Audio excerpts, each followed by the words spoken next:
यसे Bharat news में स्वागत है आपका। मैं हूं गार्गी। खबर उत्तर प्रदेश अयोध्या से। 22 जनवरी के उपलक्ष्य में प्रेस वार्ता करते मुख्यमंत्री योगी आदित्यनाथ जी। श्री राम जन्मभूमि तीर्थ न्यास के तत्वाधान में आयोजित श्री राम जन्मभूमि पर प्रभु श्री राम लला के प्राण प्रतिष्ठा समारोह आदरणीय प्रधानमंत्री जी के कर कमलों से 22 जनवरी को संपन्न होना है। स्वाभाविक रूप से संपूर्ण अयोध्या धाम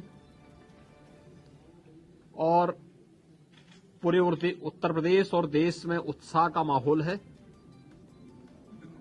अयोध्या में समारोह की दृष्टि से बाहर क्या व्यवस्थाएं हुई हैं, प्रशासन की इस व्यवस्था की समीक्षा करने के लिए आज पुनः मैं एक बार यहां पर आया हूं। स्थानीय स्तर पर प्रशासन ने और प्रदेश सरकार के मंत्रियों ने पहले से ही यहां पर सारी व्यवस्थाओं को, चाहे वह यहां के लोकल स्तर पर ट्रस्ट के साथ समन्वय का हो,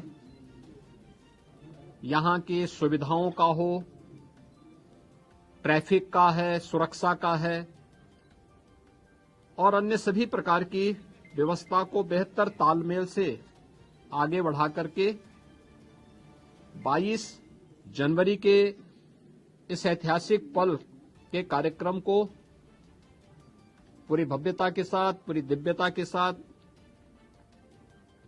सुरक्षित और सुव्यवस्थित तरीके से संपन्न करने के लिए अपनी तैयारियां लगभग पूरी कर ली हैं। अंतिम चरणों में सारी कार्रवाई उनकी चल रही है और युद्ध स्तर पर इसे हम समयबद्ध तरीके से आगे बढ़ा देंगे। 22 के बाद भी श्री राम जन्मभूमि तीर्थ क्षेत्र न्यास के द्वारा प्रभु श्री रामलला के दर्शन करने के लिए जो भी कार्य योजना तैयार होगी, इसके अनुसार यहां पर स्थानीय स्तर पर राज्य सरकार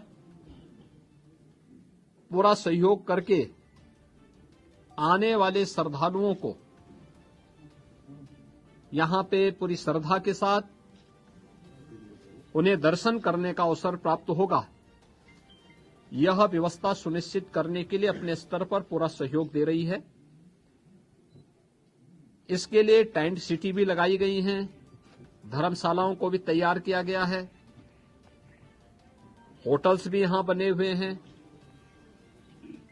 लखनऊ, वाराणसी, प्रयागराज, गोरखपुर या अन्य शहरों से यहां के आने के लिए एक बेहतर ग्रीन कॉरिडोर की व्यवस्था भी दी गई है, जिससे कहीं भी किसी को कोई दिक्कत न हो। सुरक्षा की पुख्ता व्यवस्था की जा रही है, किसी भी स्तर पर किसी भी श्रद्धालु को दिक्कत न हो, इसके पूरे प्रयास किए जा रहे हैं। अभी से तैयारियां की जा रही हैं क्योंकि हर एक मन में उत्साह है, उमंग है। 5 सदी के बाद ये अवसर आया है तो स्वाभाविक रूप से हर श्रद्धालु इस बात को चाहता है कि मैं भी रामलला का दर्शन करूं। मेरी अपील होगी सभी जनता जनार्दन से कि जो भावनाएं उनके मन में है वही हमारे मन में भी है, और इसलिए हम लोग बेहतर तालमेल और समन्वय से अगर दर्शन करने के लिए आएंगे तो दर्शन भी हो पाएगा और किसी प्रकार का कोई कष्ट किसी भी श्रद्धालु को और किसी भी आने वाले यात्री को अयोध्या धाम में नहीं होगी। पैदल लोग न चले। हम लोग देख रहे हैं बहुत सारी जगह से लोग पैदल चले आ रहे हैं, वे पैदल न करें। भीषण शीतलहरी चल रही है। अपने बिना बताए कार्यक्रम के अनुसार भी न चले। राज्य के अंदर हम लोग व्यवस्थाएं दे रहे हैं, जनपदों को भी देंगे, राज्यों को भी व्यवस्था देंगे, हर एक व्यवस्था से साथ करेंगे। हम लोग भी कोऑर्डिनेशन करेंगे और हम लोग तीर्थ क्षेत्र न्यास के साथ भी हम इसके बारे में चर्चा करके विस्तृत कार्य योजना बनाएंगे। लेकिन अगर हर व्यक्ति अपने तरीके से आएगा तो कहीं अव्यवस्था किसी स्थिति न पैदा हो, ये हमें देखना होगा। और हर व्यक्ति इस बारे में अपना जैसे अब तक सहयोग करते रहे हैं, तो उस सहयोग को अगर आगे भी जारी रखेंगे तो हमें भी बहुत सुविधा होगी और हर एक श्रद्धालु को, आने वाले श्रद्धालु को भी